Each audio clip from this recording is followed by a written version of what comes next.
Hi and welcome. My name is Brad Maclean and I'm co-founder for Regulation Asia. The MAS is introducing new guidelines on individual accountability and conduct with the aim of promoting and cultivating the culture of trust and ethics in the financial industry here in Singapore.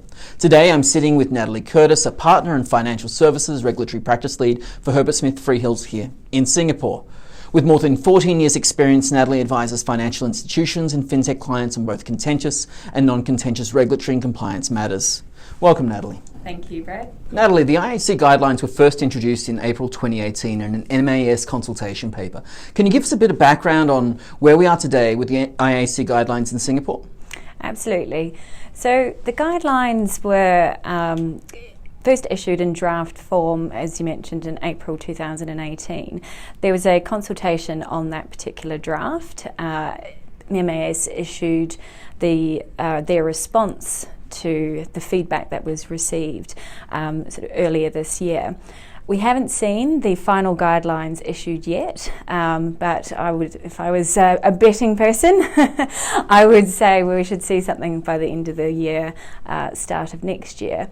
But the guidelines are something that is a result of the financial crisis, like many of the regulatory changes that we've seen over the last couple of years. As I understand, there are no submission requirements to the MAS, but rather an outcomes-based approach with the 5 accountability and conduct outcomes FIs are expected to work towards. Can you walk us through the key deliverables? Sure. So like the other senior management accountability regimes that have come before MAS's IAC guidelines in other jurisdictions, the first requirement is to identify your senior managers of the firm's core management functions. Once you've identified those senior managers, you need to make sure that they're fit and proper for their roles. And MAS also expects the corporate governance framework to support those senior managers in their roles, and for there to be clear and transparent sort of management structure. The IAC guidelines also touch on the organisation in a much broader way through the concept of material risk personnel. These are people that, because of the nature of their roles, the decisions that they make can bring risk to the organisation or particular stakeholders. They need to be fit and proper as well, and there needs to be proper oversight or additional oversight of those persons. And then the last outcome is making sure that there is a level of standards that is communicated to everyone as a whole, and that those standards are then maintained and sustained. The IAC guidelines come amid a slew of similar regulatory changes across a number of jurisdictions, including the UK, Australia and Hong Kong, all targeting financial institutions' conduct and cultural reform. How do the MAS guidelines compare to these other regimes? Well, to answer your question as to whether there is a standard view of senior managers first, no, there isn't. So in Hong Kong, for example, you've got 8 managers in charge, whereas under the IAC guidelines, there's been 14 different core management functions that have been identified.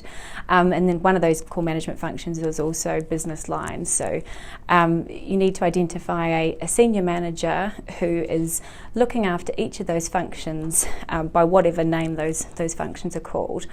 And you may have somebody who looks after several of the functions. You don't necessarily have to have one person for each function that's been identified, but essentially it's to cover the core management functions of the business based on the nature and complexity and size of the business. You might have thought that the Singapore regime was a slightly lighter touch because it doesn't require a submission to be made to MAS, unlike the other regimes. And also too, there's not been a change to the legislation, unlike what we saw in the UK and Australia. However, of course, MAS will require you to be able to articulate all of those things when they come in on their supervisory visits. So while you don't have to continuously update MAS in light of any changes to your your senior managers, unlike you would have to do in Hong Kong and other jurisdictions, and that the burden is probably no less at the end of the day. And how effective have the UK, Hong Kong and Australia been so far? Well, the UK regime sort of came about sort of 2016 onwards, and I say onwards because it's actually still being implemented as it's applied now to the broader financial services industry.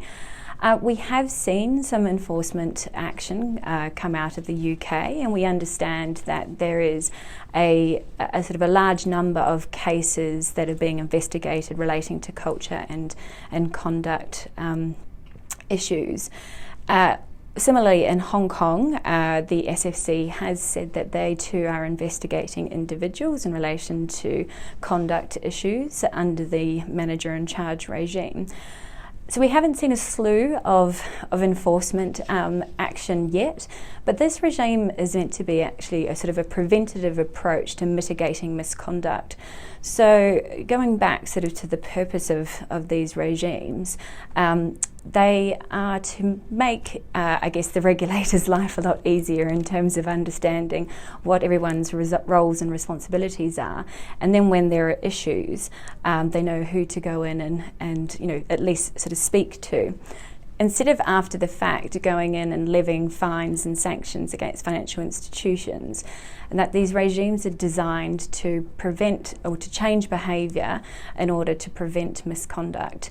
So our clients tell us that they are making better decisions, that there's better record keeping, that they in corporate governance sort of structures and frameworks are clearer, people understand their roles better. So there is positive change from that respect as well. So the fact that there hasn't been a lot of enforcement action, maybe that's the case because it has actually changed behaviour. Again, comparing and contrasting regimes, the MAS has noticed that highly prescriptive or bright line rules and regulations are often inefficient to influence behaviours. In stark contrast, the new regime appears to be pushing the FIs to adopt standards and frameworks to not only influence the day-to-day operations and conduct, but also influence the overall strategic decision-making process. From a practical perspective, what does this mean? Absolutely. So, bright line sort of rules and regulations that tend to see firms adopt a sort of a checklist approach. And this isn't sort of what the regulators think really changes behaviour. It also, firms will sort of see that as being kind of the bare minimum, and some firms won't do anything more than that. MAS's regime is a principles-based sort of guidance in terms of the expectations on how firms will go about achieving the 5 outcomes under the IAC guidelines. And it's also designed to provide some flexibility as to how you go about doing that. Because obviously in Singapore, the regime applies to the almost the entire financial services industry, whereas in other jurisdictions such as Hong Kong, it's more limited, or even in Australia where at the moment it only sort of applies to banks. Are there any planned exemptions of entities that have a limited scope of activity in Singapore? If an entity is licensed in Singapore, then it will most likely be caught by the regime. As I said, it applies to most of the financial services industry.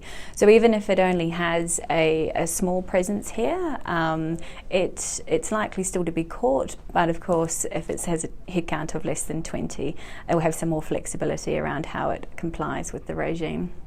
Now, as you've already mentioned, the IAC guidelines are specific to FIs with operations in Singapore. However, I'm sure there are a number of large institutions here following UK or Australian regimes from a group policy level. How will these FIs be impacted? Will they be exempted, deemed compliant, or does it need to be a standalone policy for their Singaporean operations? Well, the expectation is that they will, so far as their Singapore business is concerned, they will comply with the IAC guidelines. Just because they're complying with the the BEAR regime or the MIC regime or the SMCR regime in the other jurisdictions, it doesn't mean they'll be deemed compliant in Singapore. So it's important that firms who are sort of operate under group policies do take into consideration MAS's expectations here in Singapore. Now, for Singaporean institutions, how extraterritorial are the obligations? Does a Singaporean institution have to enforce the regime across all of their operations? Or is this only applicable to Singapore? So the IAC guidelines apply to the operations in Singapore. If it's a Singapore incorporated firm, however, who has subsidiaries in other jurisdictions, they might be considered sort of a core management function in itself that you would need to appoint a manager to oversee. The regime is extraterritorial in that if you have a senior manager who's sitting in, for example, in Hong Kong, who's overseeing the day-to-day operations in Singapore of a core management function, then they themselves would be caught by the regime. Now, you mentioned material risk personnel. Where does this concept likely come from? Well, in the UK's SMCR regime, as part of the certification regime, there was 9 sort of risk-taking functions that were identified by the FCA. And these people, similar to material risk personnel, because of the nature of their role or their decision-making authority, they're seen to be in a position where they can affect the organisation, and the decisions that they make can impact the stakeholders, such as customers, the organisation. And so there's a need for greater oversight because of the potential harm that can be done by their actions. So I think MAS has adopted that sort of idea and concept from the UK's regime. Now, from your perspective, does this new framework address the issue of rolling bad apples? The framework doesn't. However, MAS is proposing to require mandatory reference checks of representatives. And this is where there will need to be an exchange of information relating to an employee's conduct history between the employee's current employer and their new or ex-employer and new potential employer. In Hong Kong, we've seen a move by the SFC to require reporting on whether or not an employee has been subject to an investigation within the prior 6 months to them leaving an organisation. A slightly different approach to taking measures to stop rolling bad apples. But MAS's mandatory reference checks isn't a part of the IAC guidelines. What are the potential liabilities? How does Singapore compare to the other regimes? In most jurisdictions, there are personal liability and attributed liability provisions in the legislation, and this means where personal liability, if you yourself have done something or you've not done something which is a breach of the relevant legislation, then you can be held personally liable.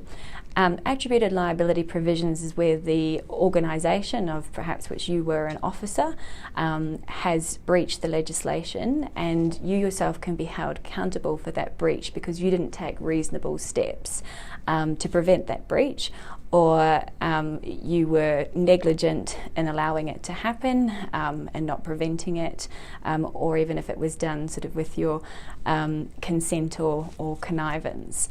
So within the existing legislation, there is actually a sort of pathways for the regulators to hold individuals to account. The issue was previously it was difficult to understand, difficult to know which individuals to hold to account because of that sort of lack of transparency around roles and responsibilities. Unlike in the UK and Australia, where the regulators have been given sort of more powers, both in Hong Kong and Singapore, the idea is that the senior manager accountability regimes will essentially provide a roadmap for regulators, and they will be able to better use the powers already available to them as far as enforcement action is concerned. Based on your conversations with clients, where is the discussion now? Is the focus on mere compliance and understanding of the rules, or are people really working towards fully embracing the spirit of the new regime and actively looking to change culture? Well, the IAC guidelines have not yet been finalised, and that, however, what we've seen is that those organisations which have been subject to these regimes in other jurisdictions have generally made positive steps towards looking at what they need to do to implement the guidelines. Other organisations, generally those that are somewhat smaller and haven't had experience of having to implement these types of regimes before, are probably not quite so far ahead in terms of their implementation, and they're probably at the stage of sort of understanding what this means for them, and also waiting to see what the final form of the guidelines will look like. Finally, the overarching role of the regime is to promote a framework that sustains and desired conduct amongst all employees. What do we expect to see from FIs over the next 3 to 5 years? How will we know that this new framework is working? And how do we measure and monitor good conduct and culture? Well, I think if you do measure conduct and culture, then that'll give you a pretty good indication of whether or not these things are working. There's a greater focus on measurement, and that in itself entails looking at sort of conduct outcomes and culture outcomes using qualitative and quantitative measures. I think firstly, you need to understand, though, the values of your organisation as a starting point, and then measure against that. The measurement of culture and conduct is definitely an increasing focus of regulators, and the Financial Stability Board has come up with indicators of good conduct. And I think we'll increasingly see a focus on reporting around that. Natalie, thank you very much for sharing your insights with us today. And thank you for everyone for joining and watching our session on the IAC guidelines here in Singapore.